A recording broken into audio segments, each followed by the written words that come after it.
Hello and welcome to another episode of Heal Thyself, Benefits of Holistic Living. I'm Mia Signs, your host, and with me in this segment is Kimberly Hart. Kimberly is all about love. So we're going to feel it, learn it, and understand beautiful ways to connect ourselves with a partner and ourselves to love. So welcome, Kimberly. Thank you so much, I'm excited to have you on. as am I. Thank you. Would you like to share a little bit about your background story and how you fell in love with love?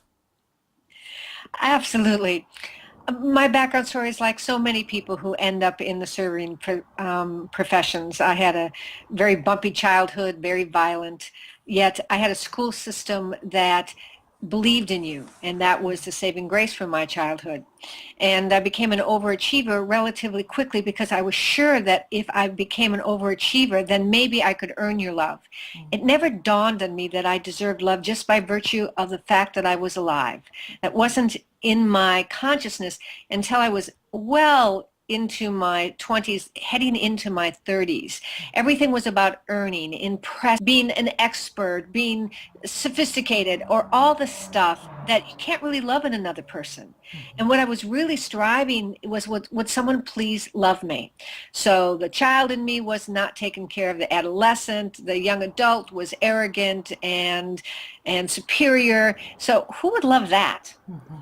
And I began a journey of what it would be like to heal the wounds of my past. So there was no past. I think that's so important to say, so that the past is so irrelevant because you are no longer that person. And I've spent the last 30, 35 years working in corporate America with the seat at the table, at the decision-making table, as the chief advisor to many different types of companies. And what I learned when I was talking with these really important people, and I would close the door and we'd have these conversations about what was real in their lives, what was real was love. Whether it was the love for their business, as is true for so many baby boomers, or whether it was love for another person. It was about love. So it began an internal journey and a whole new level, up to love yourself, so that you can be the most loving person that you can possibly be in the world, because that is our innate human drive. If we're so busy trying to get love because we're afraid we won't. But once you absolutely are in love with yourself, which has nothing to do with narcissism, Right. then you have all this love to give. It's amazing when we flip that switch, how we see things so much differently, how we're not afraid, how we can embrace others in a different way. Isn't it magnificent? It changes It everything. does. It changes your bounty. It changes how you wake up in the morning. I wake up in the morning almost every morning happy. I didn't have to wait till I was dying to go, oh, I had a happy life. I get Yeah. to enjoy it now. Yeah. And some of us, like me, were dying and decided to switch our life, which actually shifted everything on a conscious level. And we, well, we thrived. I didn't end up dying. I wanted to also say, it was amazing with what you were just talking about. Sorry about my camera, everyone. It's a little bit off there. Now it's better. Yesterday, my sons came over for lunch. They're 19 and 22. And of course, they got into it like boys, brothers do. And the thing that came to me was, because I've shifted so much, the thing that came to me was to share with them how love and love for themselves, to love their brother, their mate, whoever, in the same respect. How important that was. Something that I've never really talked to them about because it never really came up at the right opportunity. But when they said to me, Mom, what's, I was in the right, and the other one's like, no, I was in the right. And so to be able to just say, who cares? What about loving them like you love yourself out of total respect? Would you grab your brother's chair and say, pay attention? Would you do that to yourself? No, you wouldn't. So it's amazing, isn't it, when we can share that with people and they really actually got it. I mean, will they practice it forevermore? Eventually they will, but it's really a beautiful shift within us. It is an incredible shift within us, and one that I invite everyone to begin to practice. Yeah. Does the decision you're making today this moment, is it the most loving decision you could make? Well, you're here watching me and I, so that's true. But every moment of the day, to just ask yourself, is this a loving decision? Yes, it's beautiful. How can some people bring in love more into their life? What are some thought processes and tools in which that you recommend them doing that? I think it's really important to first understand what love is and what love is not, because there's love and caring and intimacy and tenderness and vulnerability and openness. There's all those things, and we tend to lump it all into one thing. So really understanding love and the difference between love and intimacy is key. And so how you bring more love in your life is you become a student of love. And we are students of golf. We are students of who is the latest star, who's in trouble. We spend time and energy in our hobbies, in our crafts, in honing what we do in the world. But we do not spend time and energy for the most precious thing we can learn about, which is love. How to love yourself, how to love another, how to be loving in the world, how to bring passion to that. What is intimacy? All of those questions are things that really, as the most self-loving thing you can do, is to ask yourself the question. The first step is to end your past. So what is ever there that is a resistance between you and your future, meaning a future where you love yourself, that's where you begin. And you begin, interestingly enough, by loving your child, by loving your adolescent, by making daily decisions where you love yourself. It's beautiful. And to make that commitment to yourself, you fall into a place that nothing else matters. Nothing, that's the most important thing.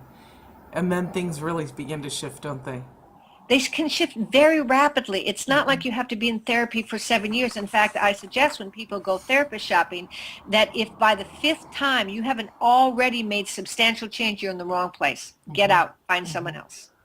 Because change happens sometime in the cycle of growth. Change and growth are different. I just finished writing a book, Get Love, on how to permanently change. And in that book are steps on how to do that, but they're mixed with the allure of a love story. And we are going to talk about your book as well, because that's so exciting. Well, let's talk about your book, and then we're going to talk about some other questions. What made you write this book was, of course, love and discovering and wanting to share it. But what drove you to write this book was what? A decision, a conscious decision that I was going to leave being an expert behind and choose vulnerability and authenticity instead. That the world didn't need me in my drive to be of service to be an expert. I've already done that, been there. No one argues that point. The question is, am I willing to give you access to me?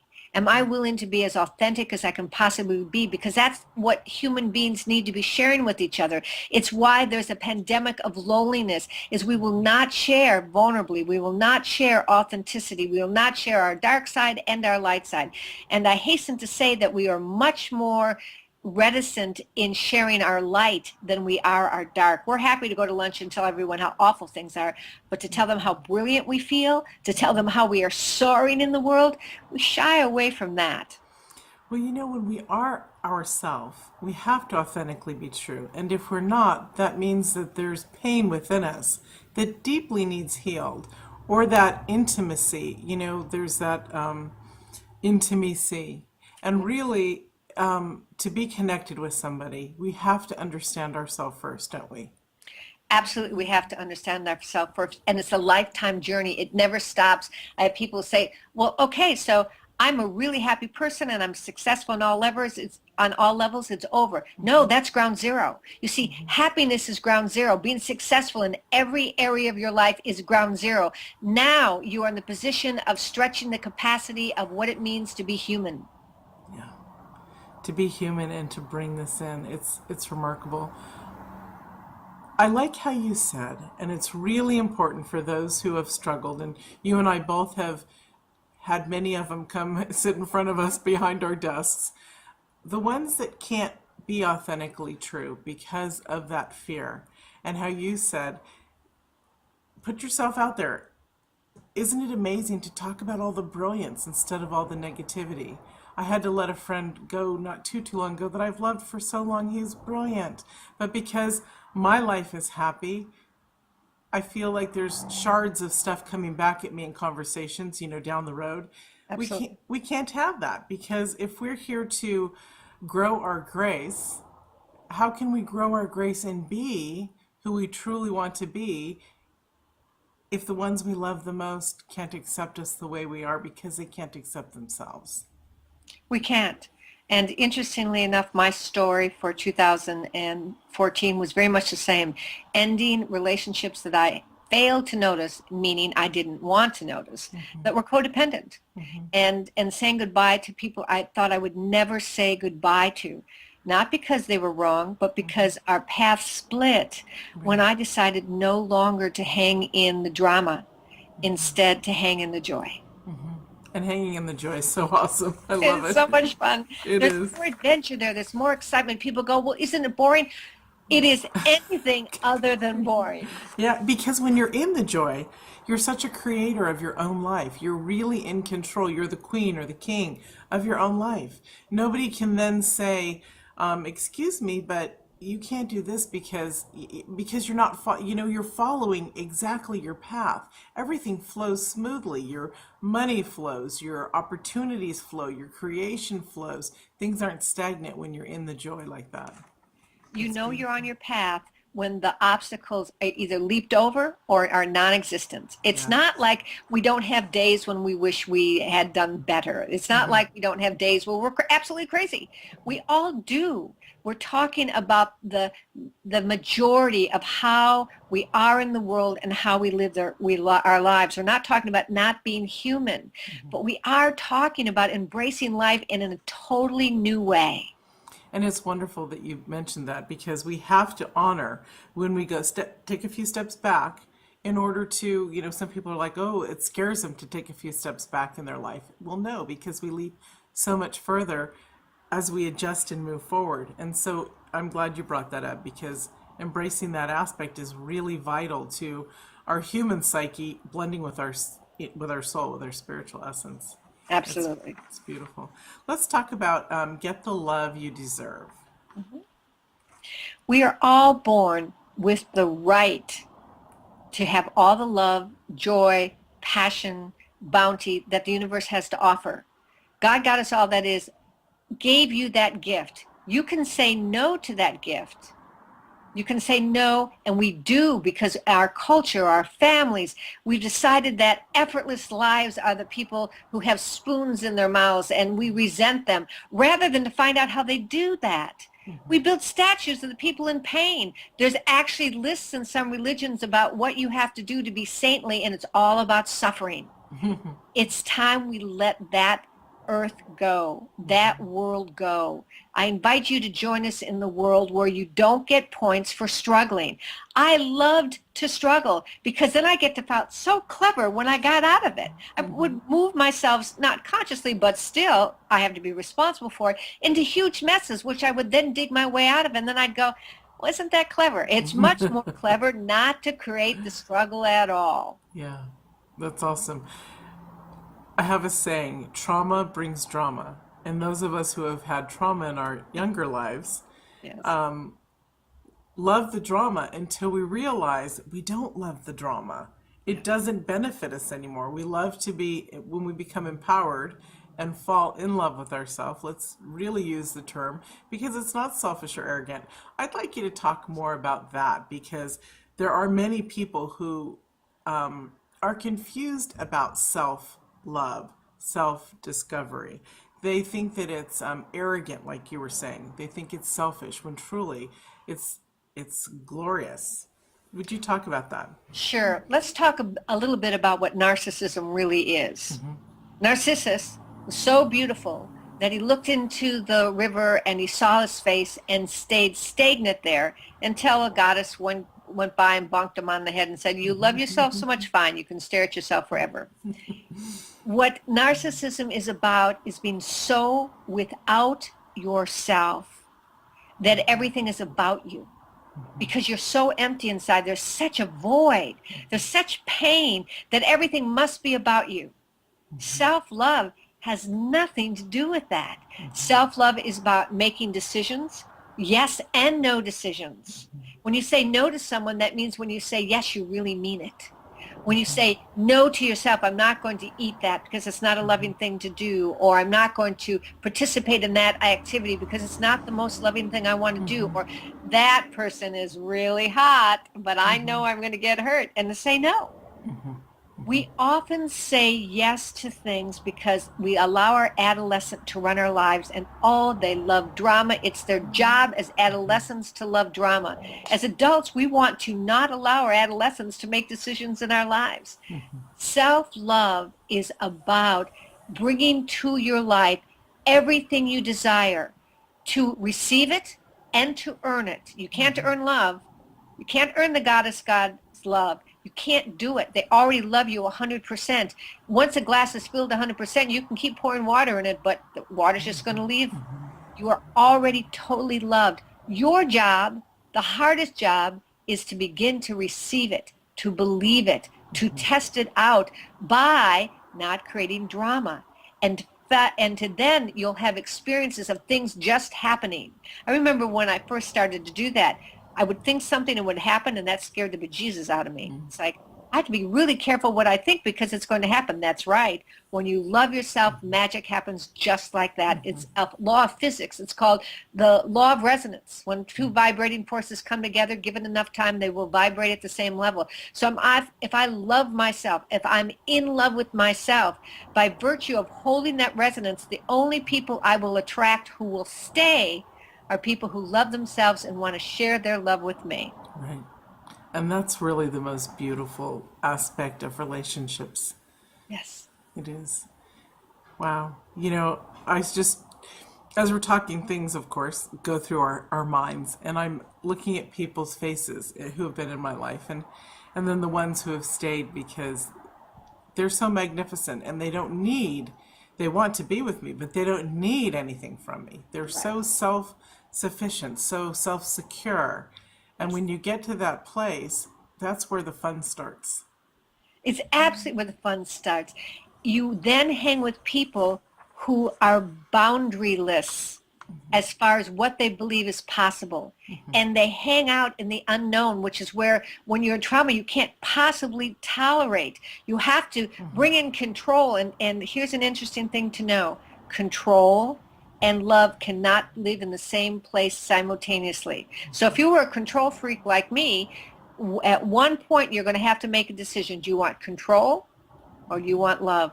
For me, it was love. And so I worked on letting go of with my control, which means trusting myself and the world more and more. I love that. Wonderful. Let's talk about how love really works.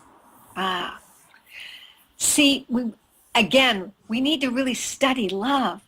Let me give you a metaphor that is very true on how love functions. Picture it as a huge ocean, which means it's always consistent out there.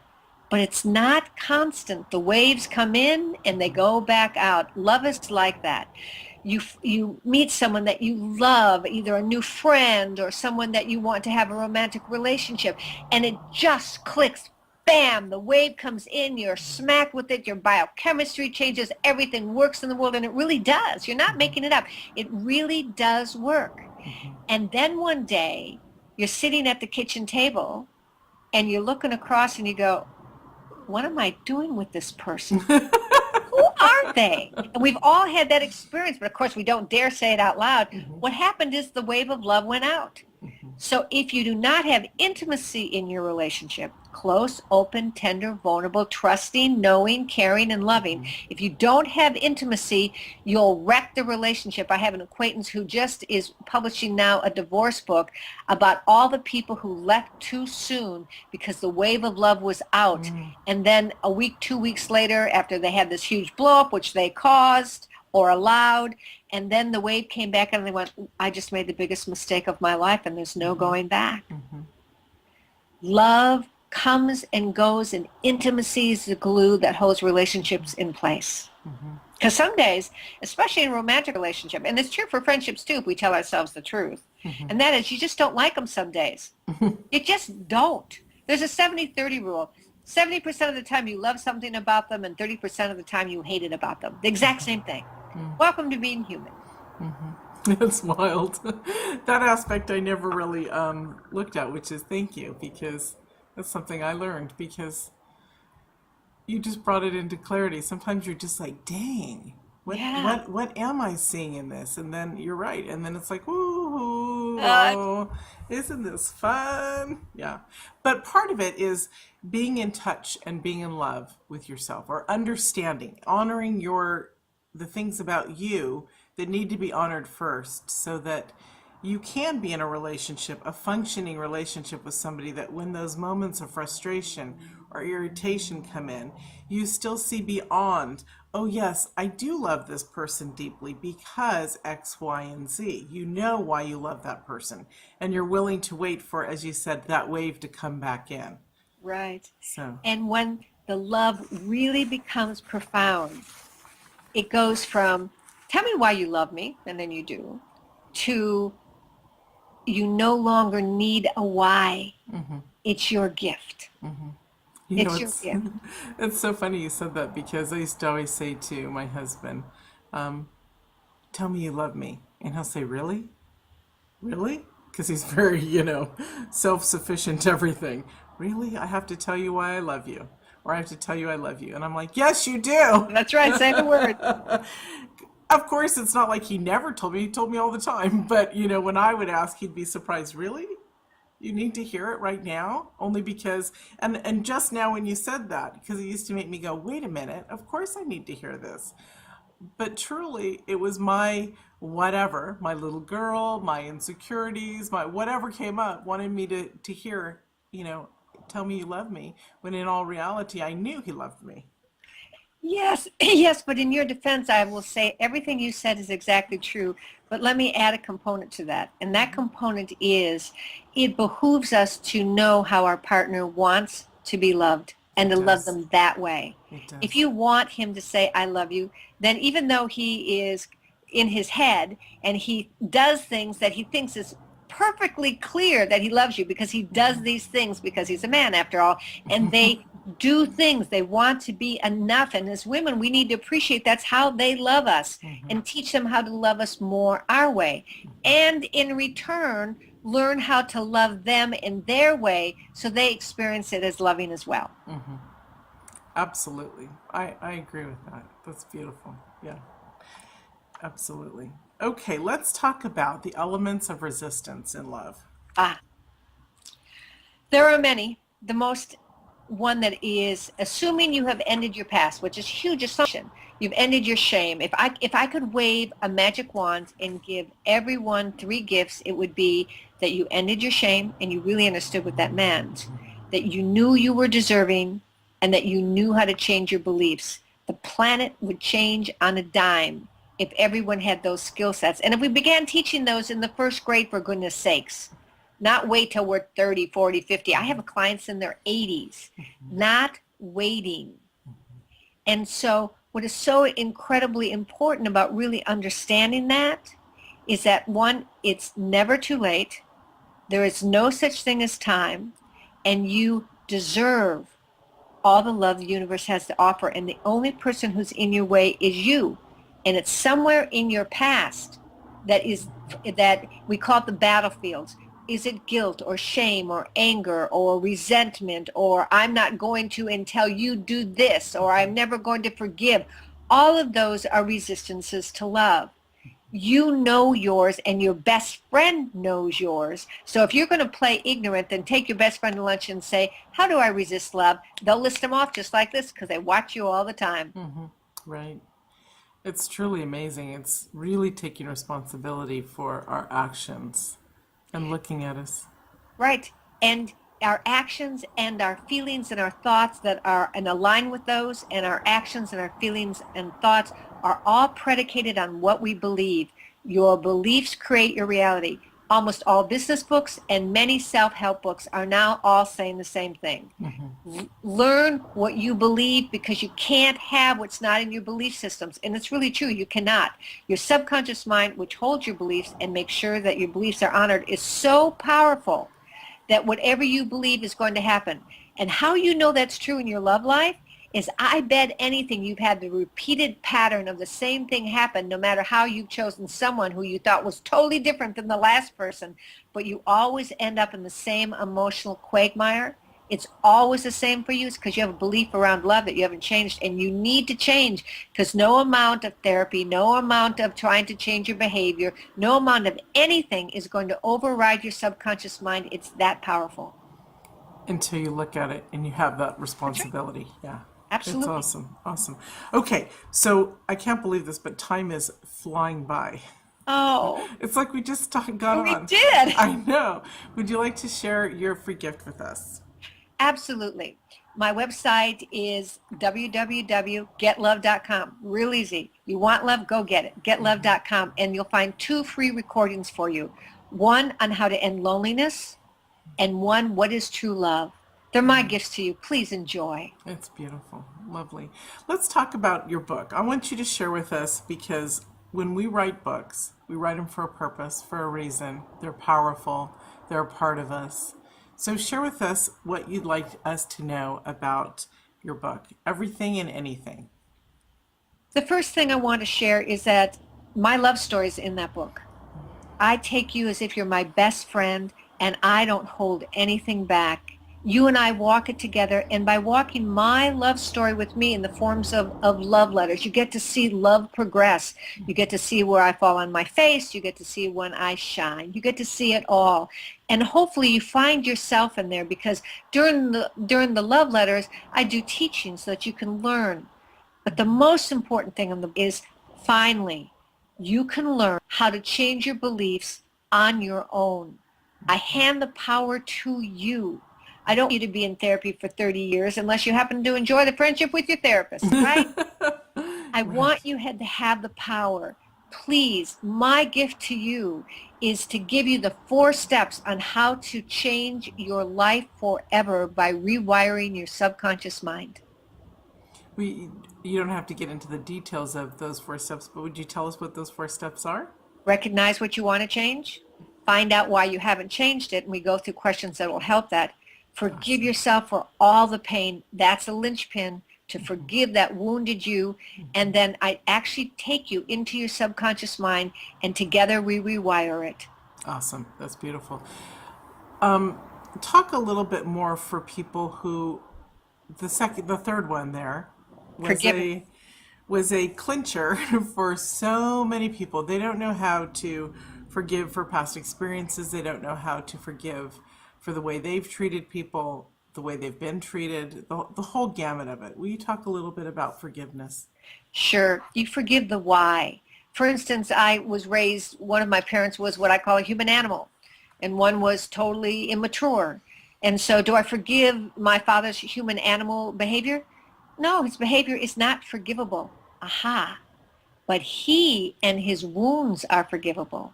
Once I understood why, once I understood his pain, once I understood his child's pain, I could forgive the wounded person in him, setting myself free. Because if I keep him in the prison of non-forgivingness forever, I have to stand guard. So who's the prisoner, him or me?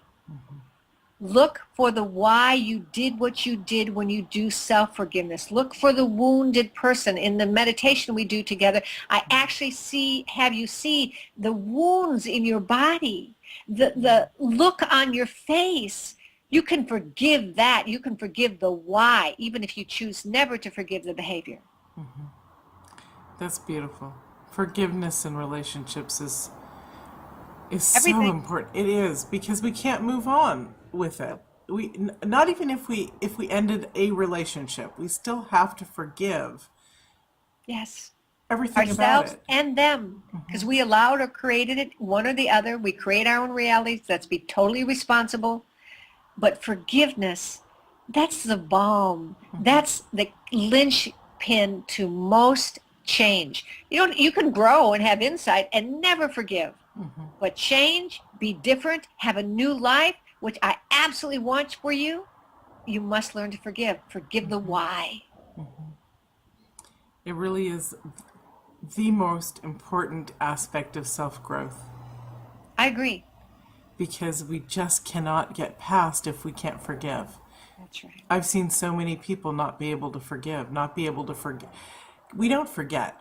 Will you talk a little bit about the difference between forgiving and forgetting? Sure. And also about we don't have to ruminate on it either. That's right. Absolutely.